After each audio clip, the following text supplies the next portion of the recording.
What's up, family? As promised, I said I would make a video explaining my post from yesterday, uh, sharing that I took my first treatment of Keytruda. So I'm going to try to explain this as simply as possible. But let's start with our trip to Duke. So you remember several months ago, I posted rather, that I had been accepted to a clinical trial at Duke. And while I can't get into all the details of that, the initial visit didn't go as I thought it would. It was a lot of onboarding, them getting me in the system, looking for drugs that I could possibly be a match with, to which at the time they said they didn't have any. But the blessing in disguise for that trip and braving that small little plane, if you remember the pictures I put on social media, the blessing in disguise was while I was there, they said, let's run your DNA markers again. And so there's a test that we use called Guardant 360 that basically does a biopsy through drawing your blood. Now, what they were looking for is what's called a tumor mutational burden. So essentially what ends up happening is usually when you have cancer at the beginning, they draw blood, they do DNA markers, and they want to see what your tumor mutational burden is. And this is because most times you have to figure out whether or not the cancer has a mutational burden that is high enough to be receptive to immunotherapy. And so one of the things that is a huge misconception is that everybody who has cancer is eligible to be treated with immunotherapies. And that's just not the case.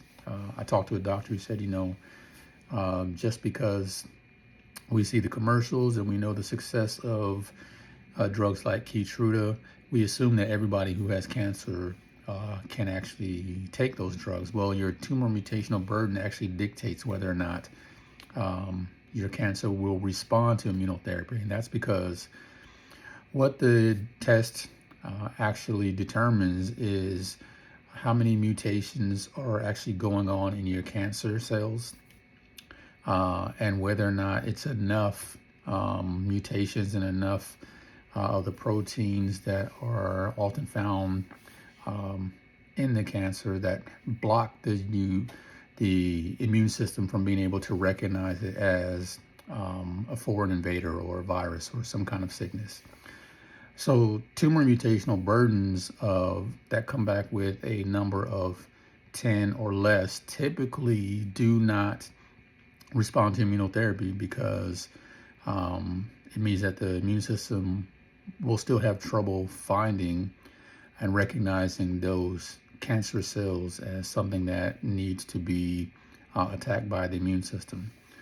So since 2020, when I first took my Guardant 360, I have always had a tumor mutational burden that's low, meaning 10 or less. And that actually persisted all the way up until the time that I went to Duke earlier this year when they retested me. And again, they test you about every 2 years. It can change, but most of the times it doesn't change much. When I went to Duke and they ran my tests, my tumor mutational burden actually came back at 58. And this is so shocking that the doctor from Duke called me personally and said, I've never seen this before. I've seen numbers go up, but not a jump from 10 or less to 58. Now, from my understanding, the higher the number, the greater the receptivity of immunotherapy because you have a tumor mutational burden that is so high that the immune system would be able to regularly and consistently see and attack those cancerous cells. So he told me that, I've never seen a number jump that quite high. In fact, he said, if those numbers are right, you don't need a clinical trial. You can get on already approved FDA drugs that will be very successful in helping you with your cancer, and many people have actually had success with going into remission. So at that time, he recommended that I go back, talk to my oncologist here at City of Hope, who is great, who I love.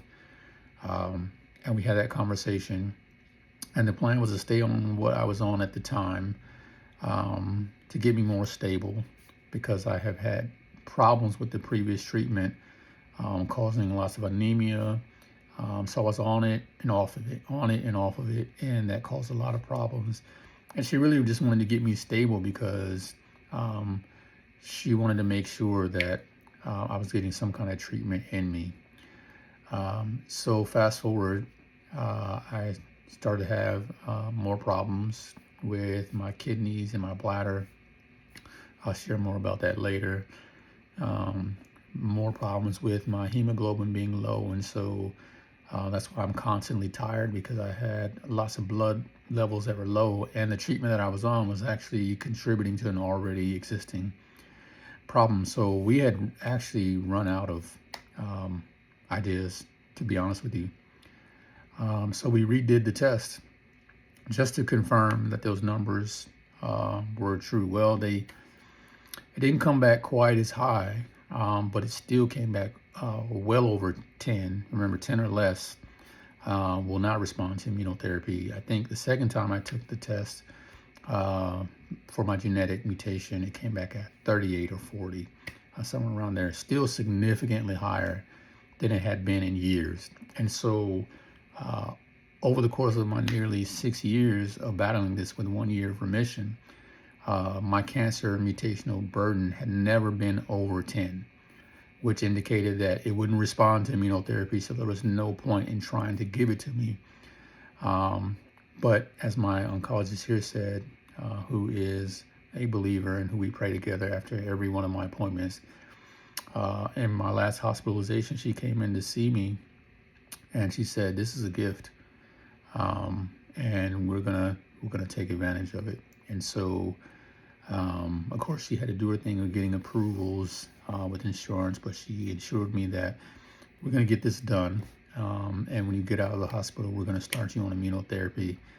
This is a huge gift that we have been given, because over the course of nearly 6 years, my genetic markers indicated that my cancer would not respond. And for the number to jump that high was really exciting, to know that I went from having no other options of treatment to being open to one of the most effective treatments that's currently on the market. And so that's where we are. My tumor mutational burden was high enough to suggest that my cancer will respond to immunotherapy. Immunotherapy essentially releases the immune system to do what God naturally designed it to do, with the caveat that the treatment actually turns off the element of the immune system to where it stops after it feels like it has gotten a hold of whatever virus or whatever disease has been invading your body. And so essentially it will help the immune system attack the cancer cells, but it will not turn off the immune system, which is why there are side effects with immunotherapy, mostly that present itself as autoimmune issues, in which they will be able to help manage and control with things like steroids. So I have to be on the lookout for, my immune system not just attacking the cancer cells, but because it won't stop, it may potentially attack other healthy cells, and so it can end up having side effects like rashes and issues with your thyroid, all things that the doctors, if I let them know that's happening, they can give me some support with that. But I am tremendously excited, because this is a gift. This is a gift that we have fought almost 6 years. Cancer has ravaged my body. I now not only have a colostomy, but I have 2 nephrostomy tubes, because my kidneys have been impacted by the cancer. My bladder has been impacted by the cancer. And so you won't often, if you see me, you won't see those things, because they're usually strapped to my leg But I essentially have 2 tubes coming out of both kidneys because I still need my body to function and eliminate waste, but it has been unable to do so because the cancer has impacted so many parts of my body. But I'm excited. I told a friend that the best way that I can describe how I'm feeling is if you've ever had an older sibling help you out after getting beat up at the park, and you come back to the park with your older brother or your older sister knowing that they're about to handle business on your behalf. And that's kind of how I feel. Like I've been fighting this battle, getting my butt kicked. But now that this gift has been given where I can take one of the most effective cancer drugs on the market, I feel like the only way I could describe it to a friend is it feels like I went home and got my big brother. I don't have a big brother. I am the big brother. But I can imagine what it feels like to go home and get your older sibling and go back to the park knowing that your older sibling is about to handle business on your behalf. And that's what it feels like to be able to now get this drug that I was not able to take before because it wouldn't have worked. And so I'll keep you guys updated.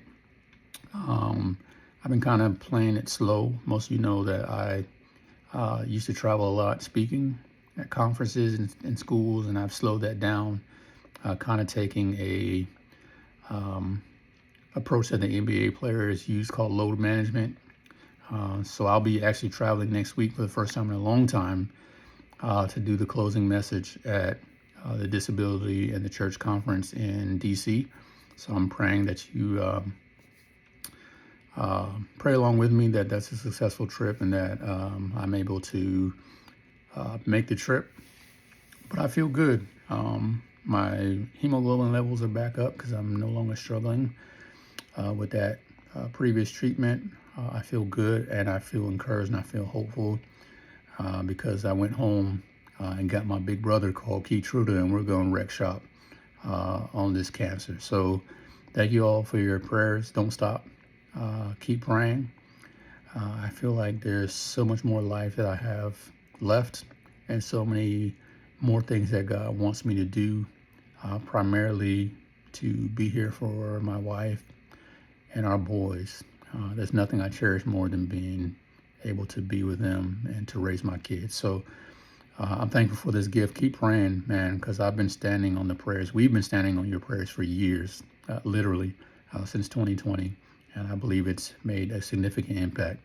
Love you guys. I will keep you updated on how things progress now that I'm on this new treatment. Love you.